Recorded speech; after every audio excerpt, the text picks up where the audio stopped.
Hai adik-adik, kali ini kita akan belajar tentang listrik. Kita simak bersama ya. Sebelumnya kita akan telusuri dulu siapa saja yang menemukan listrik.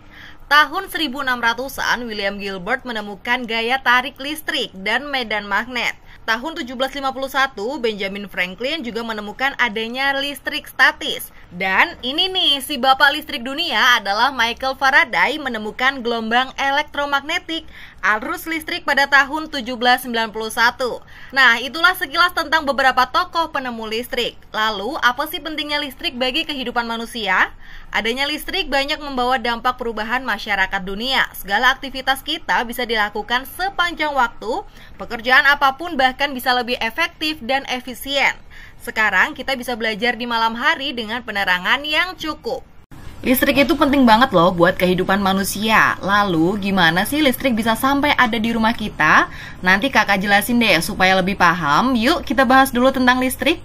Listrik itu sebenarnya apa sih? Singkatnya, arus listrik adalah muatan yang mengalir dari potensial tinggi atau kutub positif menuju potensial rendah atau kutub negatif dalam satu rangkaian listrik. Perbedaan potensial ini disebut dengan tegangan atau potensial listrik. Rangkaian listrik adalah komponen sebuah rangkaian listrik atau rangkaian elektronik yang dapat dihubungkan atau disusun dengan berbagai cara. Komponen listrik ada 3 macam, yakni sumber energi listrik, konduktor atau penghantar listrik, dan alat listrik.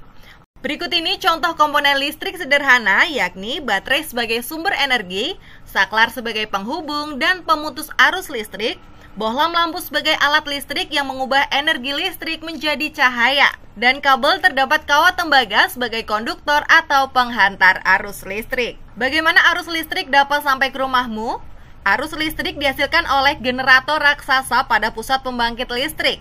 Arus listrik tersebut disalurkan melalui jaringan listrik tegangan tinggi berupa jaringan kabel pada menara-menara tinggi yang menuju ke gardu-gardu penerima di berbagai daerah. Dari gardu-gardu penerima, arus listrik kemudian disalurkan ke rumah penduduk dan berbagai tempat yang diperlukan. Nah, arus listrik yang diterima di rumah kemudian disalurkan melalui rangkaian kabel listrik di dalam rumah. Rangkaian listrik berdasarkan aliran dibedakan menjadi 2, yakni rangkaian terbuka dan rangkaian tertutup. Rangkaian terbuka, saklar kondisi terbuka atau off, arus terputus, lampu padam. Rangkaian tertutup, saklar kondisi tertutup atau on, arus terhubung, lampu menyala. Rangkaian listrik berdasarkan rangkaiannya. Rangkaian seri disusun berjajar, rangkaian paralel disusun bertingkat, rangkaian campuran gabungan dari seri dan paralel. Contoh penggunaan rangkaian seri.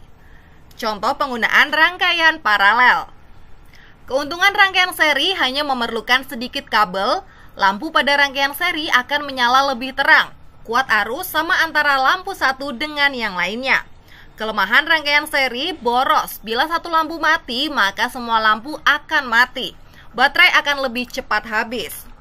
Keuntungan rangkaian paralel, tegangan yang mengalir pada tiap bagian sama besar. Bila satu lampu mati, maka tidak akan mempengaruhi lampu lainnya dan menjadi lebih hemat listrik. Kelemahan rangkaian paralel memerlukan banyak kabel nyala, lampu lebih redup, rangkaian listriknya lebih rumit. Arus DC atau direct current disebut juga arus searah. Arus listrik DC mengalir dari kutub negatif ke positif. Digunakan untuk keperluan beban elektronika yang harus memakai power supply.